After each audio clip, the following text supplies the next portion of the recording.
Eu vou lhe contar sobre como eu quase acabei com a vida de 3 pessoas de uma vez só. Muitos diriam que eu tenho atitudes erradas. Isso pode ser até verdade. Eu sou intensa, teimosa e impetuosa, mas nunca me sinto perdida. Eu sempre sei o que é preciso ser feito para manter tudo em ordem. Eu simplesmente não consigo ser diferente. Minha mãe é solteira e eu sou o único apoio que ela tem na vida. É por isso que eu tento protegê-la de qualquer estresse ou confusão, inclusive os que podem acontecer na vida amorosa dela. Ela é jovem, bonita e muito legal e merece nada mais nada menos que o melhor homem que existir por aí. Sempre que ela começa a se relacionar com alguém, eu começo a ficar de olho no cara. Se ele cometer até mesmo o menor dos vacilos, eu dou um jeito de tirá-lo da nossa vida. E pode acreditar, eu sei bem como fazer isso. Basta uma conversinha mais séria ou um surto e ele nunca mais volta. Mas esse novo namorado da minha mãe parece ser algum tipo de monstro. Primeiro, ele é apenas 7 anos mais velho que eu. Dá pra imaginar? 7 anos! Quando minha mãe o apresentou pra mim, eu fiquei tão chocada que até me comportei. Mas assim que tive uma oportunidade, conversei com ele. O nome dele era Tom. E sabe de uma coisa? Ele não ficou com medo de mim. Ele respondeu calmamente que tínhamos que conviver bem em consideração à minha mãe e que estava apaixonado por ela, então não desistiria tão fácil. Francamente, até eu me surpreendi, mas isso fez com que eu ficasse ainda mais determinada a me livrar dele. A partir daquele momento, eu estava sempre irritada. Eu tinha que achar um jeito de botar ele para correr. O Tom fingia que nada estava acontecendo e eu ficava louca ao ver que ele estava ali, agindo de forma tão calma e simpática, como se estivesse tudo bem. Eu esperava que minha mãe percebesse que eu não estava gostando, mas ela fechou os olhos para todos os problemas e começou a prestar menos atenção em mim. Por um lado, isso era bom, pois significava que ela tinha menos controle sobre a minha vida. Por outro, era ruim. Ela não estava fazendo isso porque eu tinha crescido, e sim por causa do novo namorado. Ela começou a levar uma eternidade para se arrumar antes de sair, e depois comprou um monte de coisas que ficariam muito melhores em mim do que nela.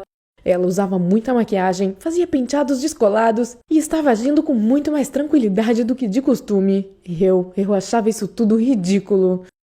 Um dia, descobri que minha mãe e o Tom iam aos mesmos lugares que eu e os meus amigos frequentávamos. Meu Deus! Eu morreria de vergonha se meus amigos vissem minha mãe vestida com aquela camiseta hippie e de mãos dadas com um cara que tinha acabado de sair do ensino médio. Certa vez, nós combinamos de ir ao cinema. Minha mãe se atrasou no trabalho, então eu tive que ficar em frente ao cinema com ele. Dá pra imaginar? As pessoas acharam que éramos um casal. Ele parecia indiferente, mas eu queria abrir um buraco no chão e sumir de tanta vergonha. Esse cara não era meu. E aí um pensamento terrível passou pela minha cabeça. E se eles resolvessem se casar? Eu não suportaria ver alguém pensando que meu padrasto fosse meu namorado. Isso seria um verdadeiro pesadelo. Aí um dia, quando Tom foi lá em casa, eu percebi que ele estava nervoso. Ele parecia estar escondendo algo no bolso da jaqueta. Eu suspeitei que ele estava tramando alguma coisa e resolvi descobrir o que era. Quando eles foram assistir a televisão na sala, eu fui até o quarto, encontrei o cabideiro e dei uma olhada na jaqueta dele. Claro, eu sabia que aquilo era uma coisa feia de se fazer, mas era para proteger a minha mãe. Eu tinha que saber. E adivinha só o que havia dentro do bolso dele? Uma caixinha de veludo com um anel dentro. Eu entrei em pânico, mas uma coisa era certa, eu tinha que agir antes que fosse tarde demais. Quando entrei na sala, eles estavam no sofá assistindo a TV e rindo, mas eu fiz eles notarem a minha presença e disse à minha mãe que precisávamos conversar agora. E quando nós saímos da sala, eu insisti que ela tinha que terminar com esse cara, caso contrário, eu pegaria minhas coisas e sairia de casa. Minha mãe não disse uma só palavra. Ela voltou para a sala e conversou a sós com o Tom por um bom tempo. Eu não sei o que ela disse a ele, mas depois disso ele saiu, sem nem olhar para mim. Ele não voltou.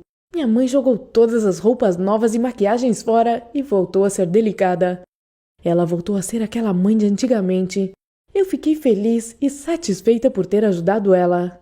Mas não demorou muito para eu perceber que minha mãe não era a mesma. Sim, ela ainda era minha mãe, legal e gentil, mas estava triste, muito triste. Ela só saía de casa para ir para o trabalho e passava o resto do dia no quarto. Eu pensei que isso iria passar, mas um dia a escutei falando no celular com uma amiga. Ela disse: "Acho que eu tenho que parar de tentar viver a minha vida. Eu tenho uma filha e deveria viver para ela." Eu fiquei deprimida e envergonhada e percebi o quão egoísta eu tinha sido. Em breve eu terminaria o ensino médio e me mudaria para outra cidade para fazer faculdade, e minha mãe ficaria aqui, sozinha. E bem, eu não gostava do Tom, mas era eu que não gostava dele. E eu não gostava do jeito que minha mãe estava se comportando, mas ela estava tão feliz quando estava com ele. E para falar a verdade, o Tom nunca tinha feito nada de errado. Eu não consegui dormir naquela noite, e na manhã seguinte eu fui até o lugar em que o Tom trabalhava. Aquela seria a conversa mais difícil que eu teria na minha vida. Mas eu pedi desculpas e pedi a ele que voltasse com a minha mãe. E quando eles ficaram juntos de novo, eu pedi a minha mãe para me perdoar. E embora eu ainda entre em pânico quando penso no casamento deles, eu sei que não tenho direito de mudar nada. Mesmo depois de tudo isso, eu tenho certeza de que fiz tudo certo. Por favor, dê sua opinião sobre o que aconteceu nos comentários aí embaixo. Compartilhe essa história com seus amigos e lembre-se, não importa o que aconteça,